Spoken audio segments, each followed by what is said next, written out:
Hello dear students, this is your chemistry teacher Sir Sarfraz Ali. This is the second lecture of gaseous state of a matter.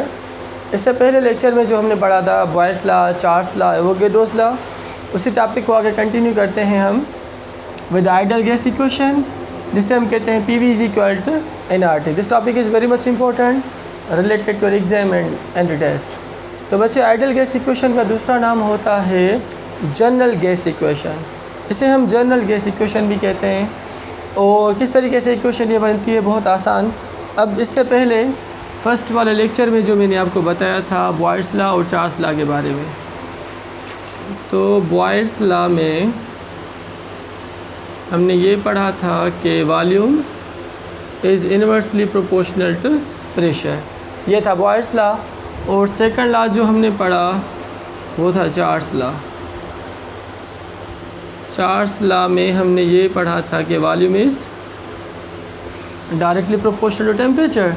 और जो third law था Avogadro's law, Avogadro's law, उसमें volume directly proportional था बच्चे किसके, number of moles के. तो जैसे वो होता है ना, हम चाय बनाते हैं चाय, तो चाय बनाने में हम तीन चीज़ें इस्तेमाल करते हैं. एक तो होता है मिल्क, दूसरी शुगर और तीसरी वो जो पत्ती होती है. तीन चीज़ें. चौथा पानी नहीं मिला रहे, पानी नहीं मिला रहे. पानी इसलिए नहीं मिला रहे क्योंकि वो जो दूध बेचने वाला है ना, उसने पानी पहले ही डाल दिया है. तो कौन सी चीज़ें हम यूज़ कर रहे हैं. और चाय बड़ी बात यह कि मैं अपने लिए बना रहा हूँ, किसी और के लिए नहीं, तो इसीलिए कड़क होनी चाहिए. तो तीन चीज़ें कौन सी, तीन चीज़ें कौन सी, जैसे मैंने कहा मिल्क, पत्ती और शुगर. तो यहाँ पे भी ये समझो चाय है, इसको बनाने के लिए हम तीन चीज़ें यूज़ करेंगे. एक बॉयल्स लॉ, दूसरा चार्ल्स लॉ और तीसरा एवोगैड्रोस लॉ. अब क्या होगा, इसकी डेफिनेशन ये है कि वो in Boyle's law, Charles law and Avogadro's law are combined, then a relationship of pressure, temperature, number of moles and pressure, volume, number of moles and temperature will be observed. और उस relationship को हम कहते हैं general gas equation. अब कैसे, इसकी एक सिंपल डेफिनेशन है वो मैं आपको बता रहा हूँ. डेफिनेशन में ये है कि when Boyle's law, Charles law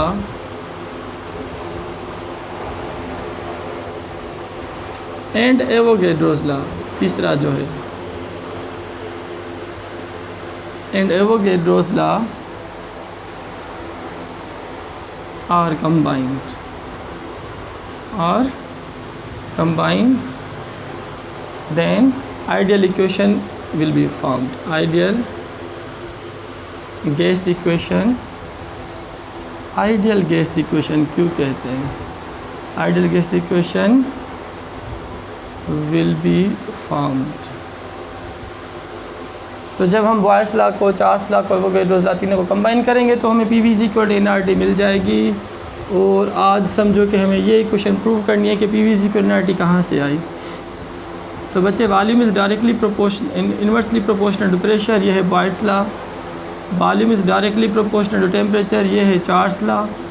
volume is directly proportional to n, ये है बच्चे क्या, एवोगैड्रोस लॉ. जब इन तीनों लॉज को हम कंबाइन करेंगे, वॉल्यूम सपोज आप तीनों में से कांस्टेंट ले लो, ये प्रोपोर्शनल टू वही सेम 1/P, ये हुआ बॉयल्स लॉ. और बाकी टेम्परेचर यहाँ पे बचा और नंबर ऑफ़ मोल्स. इसको अगर हम पढ़ें, this is Boyle's law, volume is inversely proportional to pressure, volume is directly proportional, this is Charles law, volume is directly proportional to n number of mole, this is Avogadro's law. तो तीनों law को combine करके हमें ये relationship मिला. अब proportionality को यहाँ पे मैं ख़त्म कर रहा हूँ और यहाँ पे हम एक कांस्टेंट यूज़ कर रहे हैं. तो यहाँ पे जो एक नया कांस्टेंट हम यूज़ कर रहे हैं, इस R को हम कहते हैं universal gas constant. R is called a universal gas constant. यहाँ पे लिख रहा हूँ, R इज़ अ यूनिवर्सल, कोई भी आप गैस उठाओ, यूनिवर्सल गैस कांस्टेंट है. हर गैस के लिए हम ये कांस्टेंट यूज़ करते हैं. अच्छा, तो प्रोपोर्शन ख़त्म हुआ, हमें R मिला, 1/P वही सेम, मल्टीपल बाय टेम्परेचर वही same, multiple by number of moles वही सेम. जस्ट हमने क्या किया, यहाँ पे प्रोपोर्शनली ख़त्म करके हम यहाँ पे कांस्टेंट हमने यूज़ किया. वॉल्यूम वही same, 1 multiple by R is equal to R, 1 multiple by T is equal to T, 1 multiple by N is equal to N, upon में यहाँ पर P। अब P यहाँ पे डिवाइडेड है, जब इस तरफ आ जाएगा तो मल्टीपल हो जाएगा, means PV is equal RT। N को अगर हम रीअरेंज करके लिखें तो N R और T। तो यहाँ पे क्या हुआ, आइडियल गैस इक्वेशन को हमने प्रूव किया कहाँ से, जब हमने तीनों लॉस को कंबाइन किया। कौन से loss, boils law, Charles law, Avogadro's law. जब इन तीनों लॉस को हमने कंबाइन किया तो फाइनली हमें वो इक्वेशन मिली जिसे हम कहते हैं ideal gas equation, general gas equation. इसका एक दूसरा फॉर्म भी होता है जिसे हम इक्वेशन ऑफ स्टेट कहते हैं, ठीक है। अच्छा, अब ये तो हो गया कि हमने प्रूव कर दिया क्या बच्चे यहाँ पर, आइडियल गैस इक्वेशन। अब इसका सेकंड फॉर्म होता है जिसे हम इक्वेशन ऑफ स्टेट कहते हैं, equation of state. Equation of state में यह है कि सपोज़ इसी इक्वेशन को हम आगे यूज़ करेंगे, PV को लेना RT। अब यहाँ पे हम R मालूम करते हैं, हम क्या मालूम करते हैं यहाँ पर, R हमें मालूम करना है। और कैसे करेंगे, क्या कंडीशन होगी, number of moles should be equal to 1। अगर गिवन गैस के नंबर ऑफ़ मोल्स 1 है और अगर हम R मालूम करेंगे तो वहाँ से हमें सेकंड फॉर्म या इक्वेशन ऑफ स्टेट मिल जाएगी। अब कैसे, वही फार्मूला मैं यूज़ कर रहा हूँ, PV is equal to N RT। Now here the value of N is equal to 1, तो PV is equal to 1 multiple by RT। N की जगह पे 1 रखा तो PV वही same, it is equal 1 multiple by RT is equal to RT। अब यहाँ से जो चीज़ हमें मालूम करनी है वो है R, क्योंकि with the help of constant we can form this equation of state. तो R हमें मालूम करना है। T यहाँ पे मल्टीपल है, जब इस तरफ आ जाएगा तो बच्चे हो जाएगा ये डिवाइड, मीन्स PV अपान T। अब ये जनरल रिलेशनशिप हमें शो कर रहा है किसका, इक्वेशन ऑफ स्टेट का, या जिसे हम आइडियल गैस इक्वेशन कहते हैं, मगर इसको हम स्पेशली कहते हैं इक्वेशन ऑफ स्टेट। क्यों कि अब ये तो जनरल ट्रेंड है।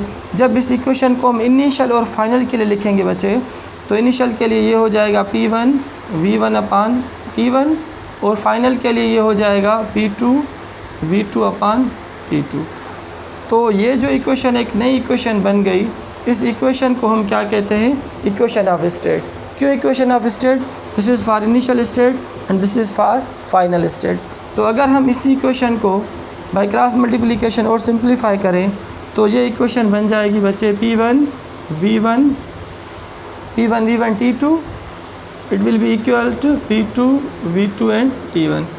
तो ये एक रिलेशनशिप है। यहाँ पे नंबर ऑफ़ मोल्स तो 1 के बराबर हैं, और अगर प्रेशर, वॉल्यूम और इनिशियल टेम्परेचर हमें गिवन होगा, फाइनल प्रेशर और टेम्परेचर भी अगर हमें गिवन है, तो हम फाइनल वॉल्यूम या कोई भी टर्म हम यहाँ पे मालूम कर सकते हैं। तो न्यूमेरिकल सॉल्व करने के लिए हम दो इक्वेशंस मोस्टली ज़्यादा यूज़ करते हैं। एक तो ये इक्वेशन जिसे हम आइडियल गैस इक्वेशन कहते हैं, PV is equal to NRT, ठीक है बच्चे।